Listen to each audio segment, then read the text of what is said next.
What's up everybody, BioBen here, back with another video. So today we're talking about SnowRunner. So you may have heard of SnowRunner. It's kind of an off-road driving simulator. It's not really a sim, but it kind of has physics and mud and diff locks and things like that. So in a lot of ways it's simulating off-road experiences. And of course it's the successor to the highly popular MudRunner, which is somehow derived from SpinTires, and then there was like some weird legal battle and they can't use the name SpinTires anymore, and somebody put a logic bomb in their code, and I don't know. Anyways, there was a whole thing, but it's called SnowRunner. So far played quite a few hours of the game and haven't hit any snow yet, but I haven't gone to Alaska yet. So if you want to get in a truck and go get stuck in the mud, this is the game for you. And boy, is that mud amazing. You can see right now I'm winching myself through this mud, and it's all about deformable terrain, getting stuck, winching yourself out, having the right equipment. Game's available on PC via the Epic Store. That may turn you off. To me, it really hasn't been a problem. Have noticed kind of some weirdnesses with, you know, the friends list stuff and things like that. I'm not sure if that's on the game side or the Epic side, but it really doesn't matter to me. It's also available on Xbox One and PS4. So I've been playing this with Yuri a bit, and we have noticed some bugs in it. We've been doing co-op, and that's, like I said, where I noticed some of the weirdnesses with kind of friends lists and co-op. We've had a few bugs where like you just can't push a certain button, or I don't know, the things wig out and you can't see the person's game. So it definitely has a few things to iron out. It hasn't been game breaking, but it requires game restart, which is kind of a pain, but not terrible. Currently the game's priced about $40 depending on your region for the base game. So this includes, you know, just the game. There's also options for season passes and things like this. My policy really on season passes is don't buy them.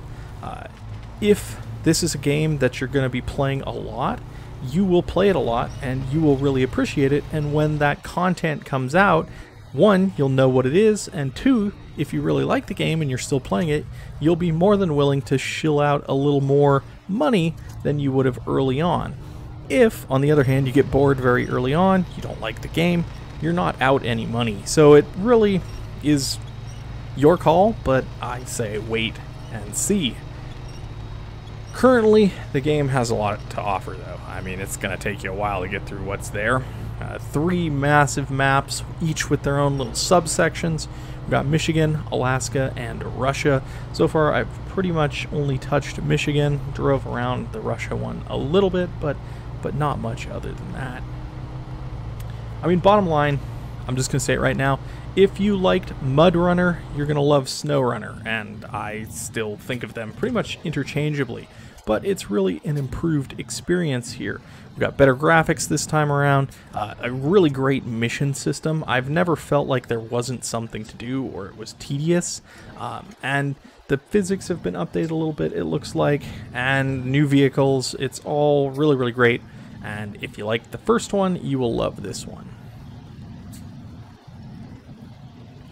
So there's, of course, a ton of different vehicles. You got scout class vehicles, a kind of mid-sized hauler, and then your beefy tractor style rigs like I got going on right now. And beyond that, there's like exploration style vehicles and earth moving equipment, things like this. And not just the cars, but they can be upgraded. So there's an extensive upgrading system. It's pretty fun, and it's paced really well, I think.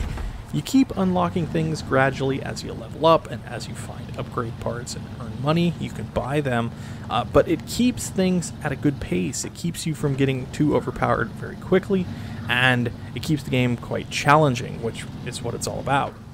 You, of course, can drive from first person and third person. I find third person is a little more enjoyable.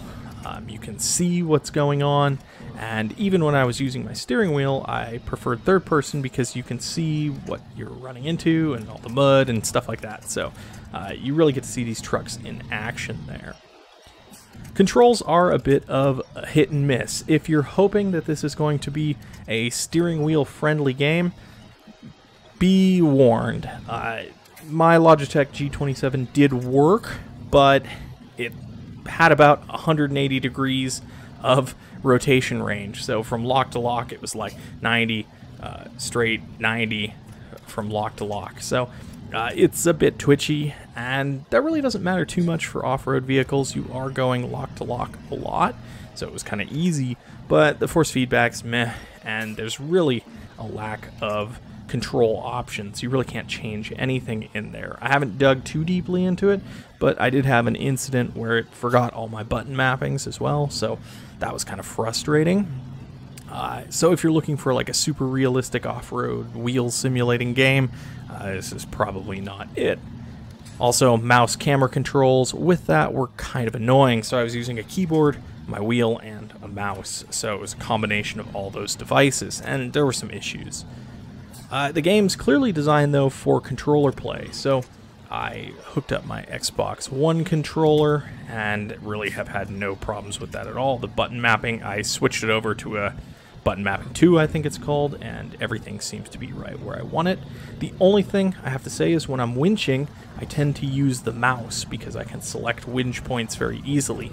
Otherwise, you have to use the D-pad and fumble around with it. But clearly, game's made for controller. Hopefully, they'll update it with some more wheel settings as things go on. For max enjoyment, I think controller, third person, sit back, enjoy yourself. And that's the way to go. So to call this just an off-road driving game is a bit of an undersell, actually. It's really more of almost a puzzle game in a lot of ways. It's all about choosing your route, choosing what missions you can do, and making sure you plan beforehand, checking your equipment.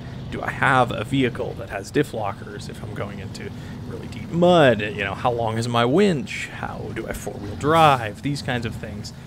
Can I haul this? Is my engine strong enough? Making all these decisions leads to ultimately success or failure of your missions. If you're not a fan of slow gameplay, this is probably not for you. This is a slow game. It's methodical. You have to plan. Do a bit of trial and error sometimes as you're discovering new routes. You have to learn the map. You're going to be doing a lot of backtracking, and you're going to be getting stuck, probably running out of fuel, breaking down, getting rolled over. If none of these things sound appealing, if you're looking just for like a straight like arcadey driving game where you're going off-road, this probably isn't it. It's a bit of a puzzle, I have to say. I think that's really great, and I think the pacing is really great because you're going back and forth. You're increasing your abilities as you upgrade your cars. They're more capable. You get new tires. You can handle deeper mud. You get more vehicles. You can move as a convoy. But when you're playing single player, you're going to have to move each individual vehicle. There's no fast travel except when you recover back to the garage. So if you want to go in with a scout vehicle like the International Harvester here and a big vehicle, you're going to have to drive them both there. So it might take a little time. You may have to make multiple trips as well. Like I said, co-op has been extremely fun, and this is where it shines, right? You both have a vehicle. You and I tend to roll. I'll be in my Scout, and he'll take a bigger truck.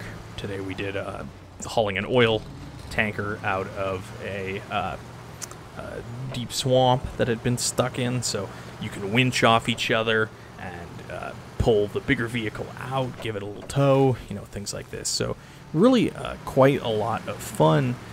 The only problem with co-op right now, well, there's two things. Co-op progress only goes to the host. So mission progress only goes to the host. So the person who is the guest will earn XP and cash, but you don't make any mission progress.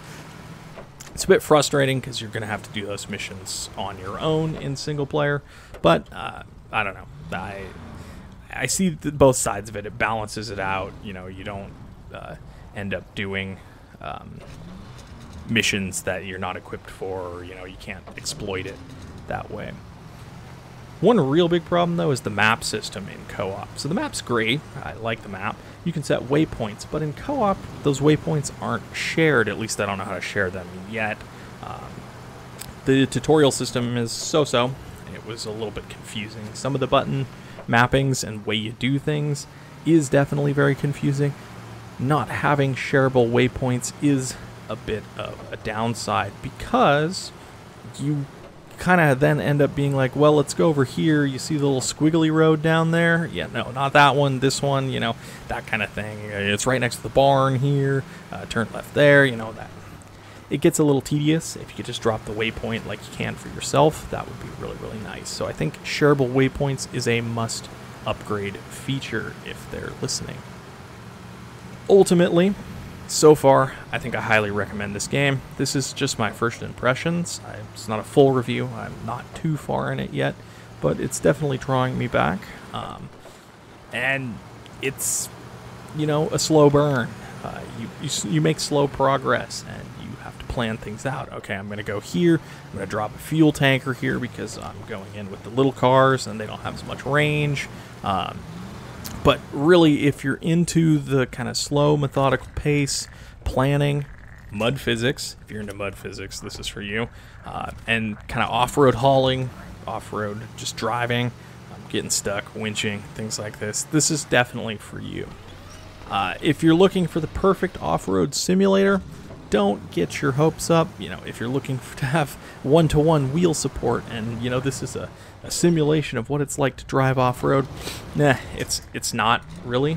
I mean, there's aspects that are realistic in simulation: diff lockers, four-wheel drive, you know, winching, things like this. These are all kind of real-world things, but it's not super realistic.